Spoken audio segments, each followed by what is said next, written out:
Today, I want to talk with you guys about an airline that began with a single propeller aircraft given as a gift, not purchased, not leased, not ordered through a procurement process. Given as a diplomatic gesture by one head of state to another. That aircraft, a Douglas DC-3, arrived in the Arabian Peninsula in 1945 as a present from US President Franklin Roosevelt to King Abdulaziz of Saudi Arabia. Within months, 2 more were purchased. Within 2 years, scheduled domestic flights were running between Jeddah, Riyadh, and Dhahran. And within a few decades, that single gifted aircraft had become the flag carrier of one of the wealthiest nations on Earth, flying to destinations across 4 continents. That airline is Saudia.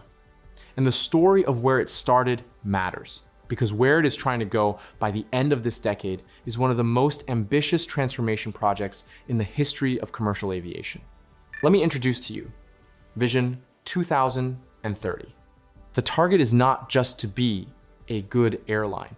The target is to be a world-class carrier, anchoring a new global tourism economy, serving 150 million visitors a year, connecting a futuristic city being built in the desert from scratch, and doing all of that while simultaneously transforming itself digitally, modernizing its entire fleet, and competing against Emirates, Qatar Airways, and a brand new Saudi airline funded by the country's sovereign wealth fund.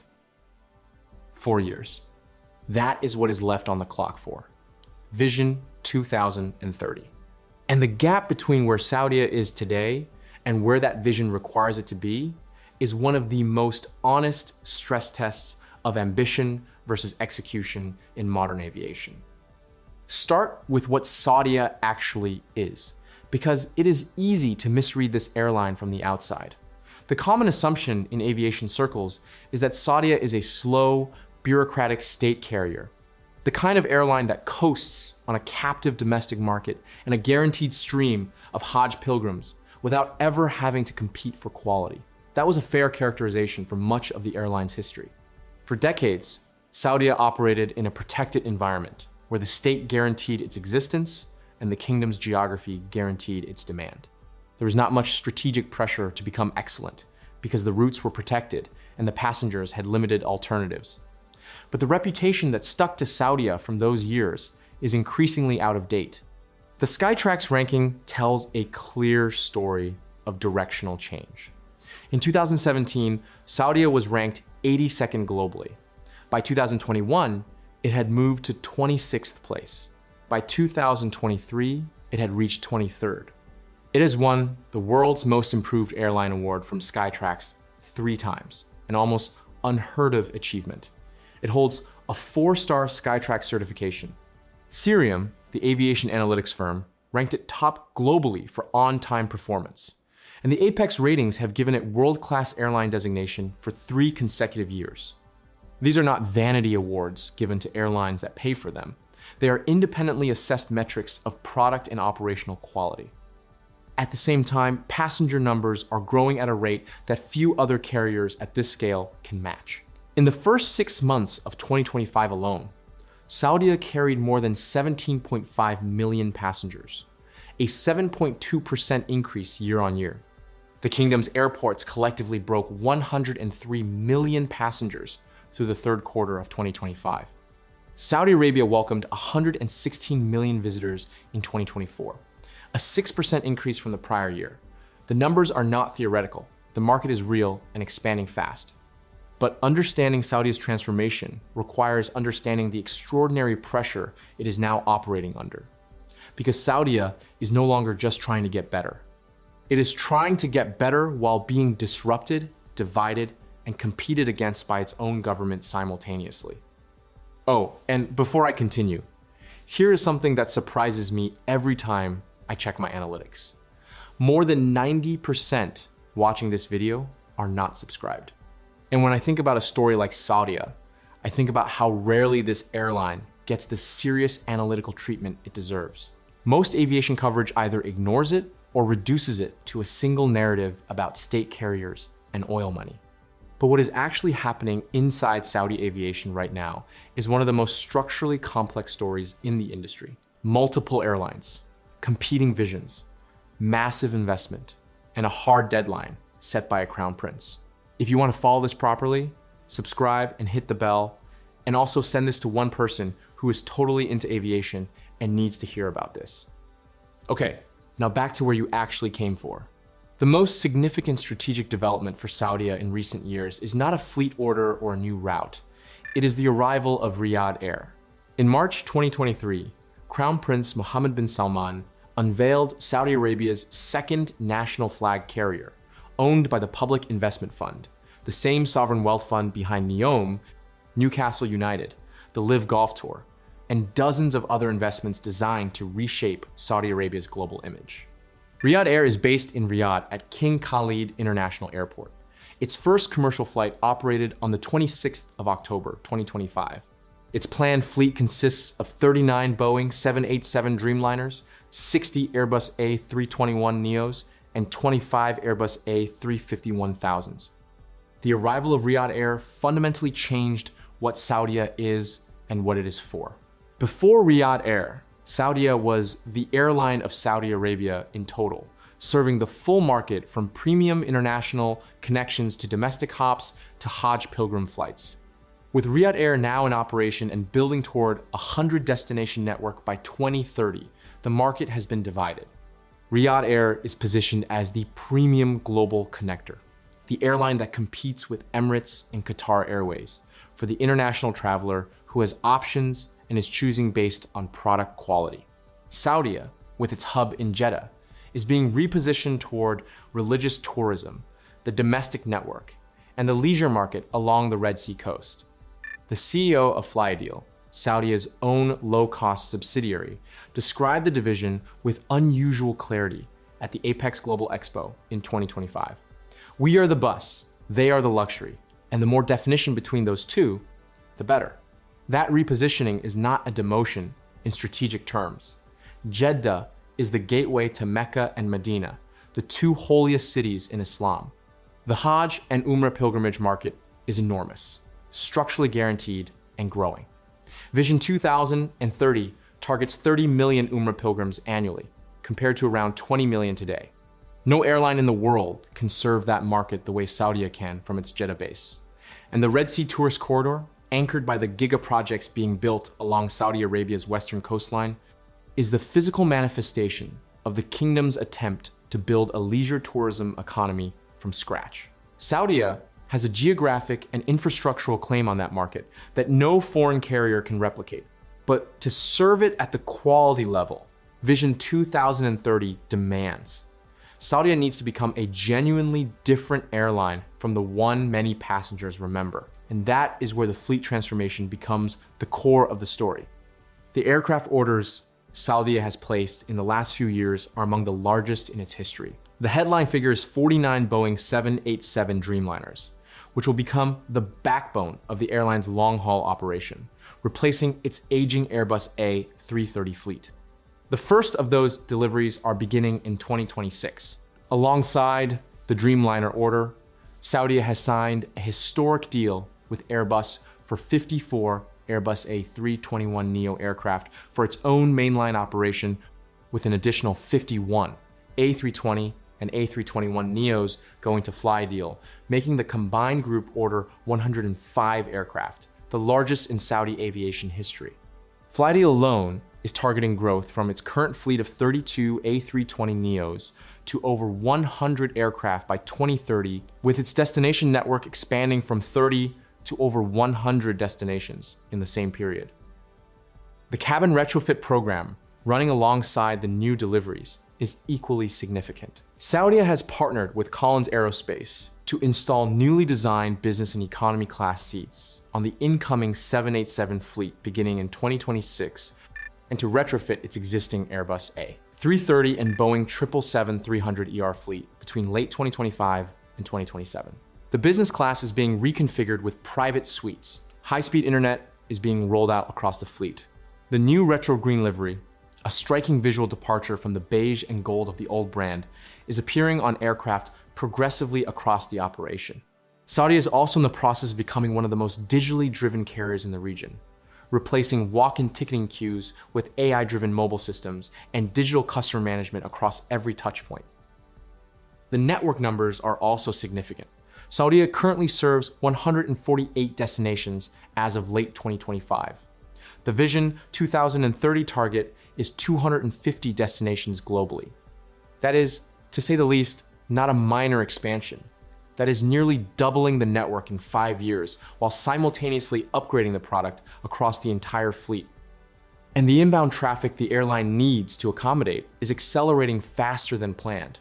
Delta announced in October 2025 that it would begin the first non-stop US flights to Saudi Arabia, launching in October 2026. Wizz Air became the first airline to operate a direct Gatwick to Medina service over the summer of 2025. Virgin Atlantic has been encouraged to enter the market. Air France-KLM, already a SkyTeam partner of Saudia, continues to expand Saudi capacity. The fact that Saudia's chief commercial officer is publicly welcoming all of this new competition rather than protecting its market tells you something important about the strategic logic.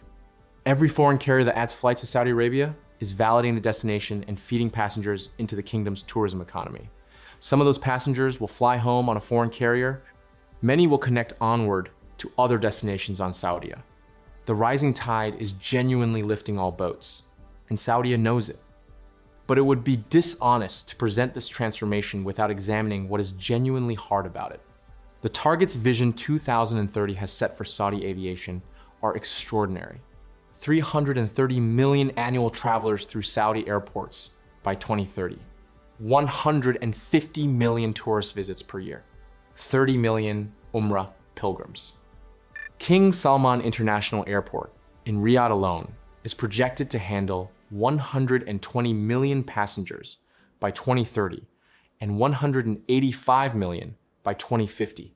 King Abdulaziz International Airport in Jeddah is being expanded from around 50 million passengers today to between 80 and 114 million annually by 2030. These are not incremental improvements on where the system currently sits. Saudi Arabia's airports collectively handled 140 million passengers in 2025, which was itself a record. To reach 330 million in 5 years would require more than doubling the throughput of an entire aviation ecosystem.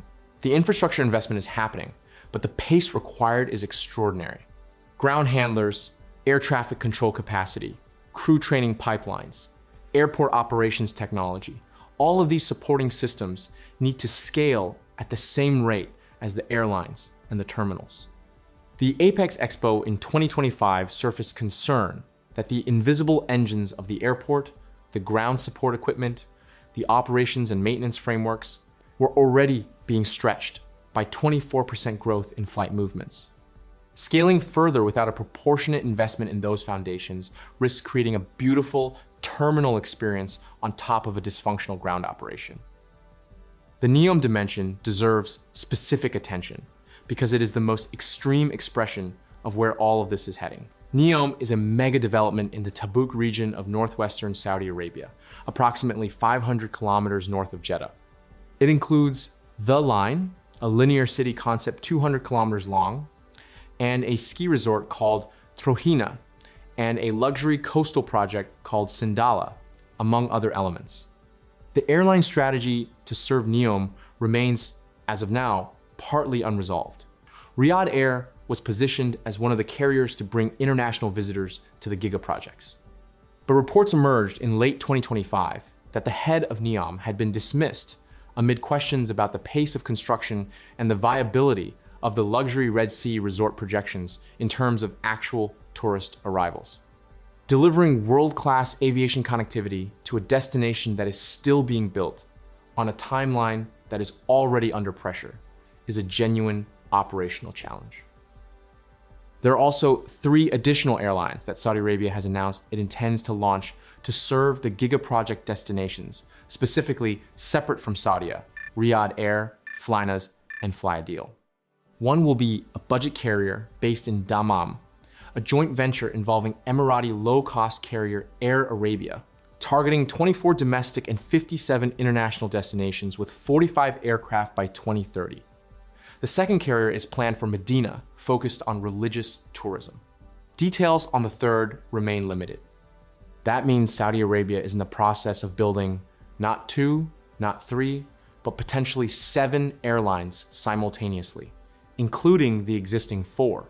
The aircraft orders across these carriers collectively run into hundreds of planes. The combined order book for just the existing 4 carriers runs to over 460 aircraft, enough to triple their current collective fleet size. This level of ambition, applied across multiple carriers simultaneously, while also building the physical infrastructure to serve the passengers those carriers are supposed to carry, is without precedent in modern aviation. What makes Saudia's position in the center of it so interesting is that it is simultaneously the most established player and the one facing the most complex identity question. It has been the airline of Saudi Arabia for 80 years. It built the route network, trained the crews, flew the pilgrims, maintained the domestic connections to every corner of the kingdom. And now it is being repositioned to serve a specific slice of that market, while a newer, better funded, more globally ambitious carrier with the Crown Prince's direct backing takes the premium international stage. Saudia's CCO put the challenge plainly at the World Travel Market in London in 2025. They are, in his words, the only airline of their size in the world that is transforming while it is growing. Both things at once. New aircraft arriving while old ones are being retrofitted. New routes launching while the digital infrastructure is being rebuilt. New product rolling out while the brand identity shifts from what it was to what the kingdom needs it to be. The 4-star Skytrax rating, the on-time performance, the record passenger numbers, the 3 most improved airline awards. These are real achievements, and they matter. But the Skytrax customer review record tells a more mixed story, with consistent complaints about ground service, baggage handling, inconsistent status recognition, and crew attentiveness, sitting alongside genuine praise for value, cleanliness, and operational reliability. The gap between what Saudia performs at its best and what it delivers consistently is the gap that a world-class airline cannot have. Emirates and Qatar Airways did not become the benchmarks they are through periodic excellence. They built systems that produce consistent excellence at scale. That is a cultural and operational challenge that no fleet order resolves on its own. What Saudi is attempting by 2030 is genuinely extraordinary. The direction is right, the investment is real, the market is growing faster than almost anyone predicted, and the competition it now faces from Riyadh Air has had the useful effect of forcing a strategic clarity that the airline lacked when it was the only serious carrier in the kingdom. Saudia knows exactly what it is now in a way it did not 4 years ago. The question is whether the execution can match the vision at the speed the clock demands in a country that is trying to rebuild its entire economy and tourism identity simultaneously. If this gave you a fuller picture of one of aviation's most ambitious transformation stories, hit the like button and subscribe if you are not already. And leave your view in the comments. Do you think Saudi Arabia can actually hit the Vision 2030 targets for aviation? Or is the ambition simply outrunning what is possible to execute in the time available? Tell me in the comments down below, and trust me, I really do read each one of them. Thank you for watching, and I will see you in the next video.